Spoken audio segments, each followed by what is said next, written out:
I've got a question for you. How does China fight against Muslim terrorists? We see how other great powers are dealing with it. Obama has retreated from the Middle East, creating a void that's being filled by terrorist groups like the Islamic State and by Iran. The U.S. has only a token military force left in the region. France has said it would wage a pitiless war against the Islamic State, but in the days after the Paris terrorist attacks, they dropped just 20 bombs, not 2,020. Under Justin Trudeau, Canada, once so mighty that we had our own landing beach at Normandy called Juno Beach. Well, Trudeau's announced that we will withdraw our 6 CF-18 jets from the anti-Islamic State coalition. We're not going to fight at all. In other words, the West is failing. Russia seems more serious. This year they brought in a serious military force to Syria, fighters, bombers, attack helicopters. They have a naval base in Syria, their only one on foreign soil. They're also launching cruise missiles against targets from longer distances. As an amateur observer, it seems clear to me that Putin's goal is to actually seriously damage terrorists, including the Islamic State, not just to do the minimum necessary for public opinion. And Putin's statement this week that the Russian jetliner that crashed over Egypt was brought down by a terrorist bomb, that statement suggests that he's about to ramp up his military campaign even further. But back to my question, what about China? China has no military bases around the world, but they're starting to reach beyond their own shores. More than 30 Chinese warships have been deployed in anti-piracy missions in the Middle East over the last 10 years. They also evacuated Chinese nationals from Libya and Yemen. China has a Muslim population. I've seen stats ranging from 25 million to 50 million people. In an officially atheist society, it's tough to count. They're concentrated in the West, including in Xinjiang province, where the ethnic Uyghurs are Muslim. China regularly calls Uyghurs, quote, Muslim terrorists, but it's hard to know if that's just China using Western PR-friendly language to cover up the fact that the Uyghurs, like Tibetans and other ethnic minorities, just don't like being under China's thumb.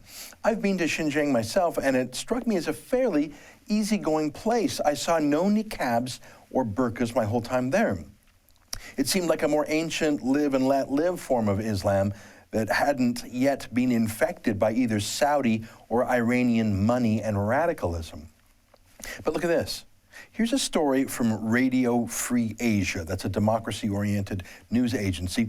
China's state-controlled press was boasting of an anti-terror raid in Xinjiang province that killed 17 suspects, including women and children.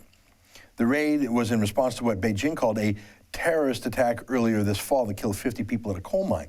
In that coal mine attack, knife-wielding terrorists killed security guards at a coal mine and then targeted the owner's home and a dormitory for workers. China's state-run media has meticulously covered the terrorist attacks in Paris, too. China has declared a crackdown on what they call the 3 evils in Xinjiang: terrorism, separatism, and religious extremism. And as this news this last week shows, Chinese government is no longer shy about publishing their own brutal counterterrorism raids, even when they killed children. So here's my question. How much of China's talk of counterterrorism is just a smokescreen for their normal anti-democracy, anti-dissent violence, as in communist Chinese secret police just doing what they've always done? And how much of it is really anti-jihad work, stopping Xinjiang Muslims from being radicalized and fighting back at the Islamic State, perhaps? Well, I think we're about to find out, because the Islamic State just announced that it killed its first Chinese victim, 50-year-old Fan Jinghui. He was murdered by the Islamic State terrorist group, and they bragged about it in their terrorist magazine, Dabiq. Murdering a Chinese citizen and bragging about it is a pretty momentous thing to do for the Islamic State. They do that all the time with Western terrorists, but the West barely shrugs anymore. But China? It's not just that China lacks the political correctness of the West, and it's not just the traditional Chinese concept of saving face and losing face. It's that China is a dictatorship that rules over dozens of different ethnic groups, many of which would rather be autonomous. So China, as a dictatorship, can't let the precedent be set that a religious terrorist group can kill a Chinese citizen and brag about it and then get a free pass. I mean, the West doesn't care about itself anymore, and obviously, A Chinese dictator doesn't actually care about an individual Chinese citizen, but the Chinese dictator knows that his grip on the other 1.2 billion or so Chinese citizens depends on how he handles this challenge. So today, at the APEC summit in the Philippines, no one less than the Chinese president himself, Xi Jinping, addressed the murder of the Chinese citizen. He didn't have some press secretary do it for him. He did it himself. Quote, "China strongly condemns the brutal murder of a Chinese national by Islamic State. I express my deep condolences to the families of the victim. Terrorism is the common enemy of humanity. China resolutely opposes terrorism in any form and resolutely fights against violent terrorist criminal activities that challenge the bottom line of human civilization," unquote. So what does that mean? China has one aircraft carrier, and it's probably not operationally ready to sail for Syria. China has long-range missiles, but it's unlikely to shoot them all the way over a dozen countries to get to their targets. So what can China do? What will China do? Maybe it will send soldiers.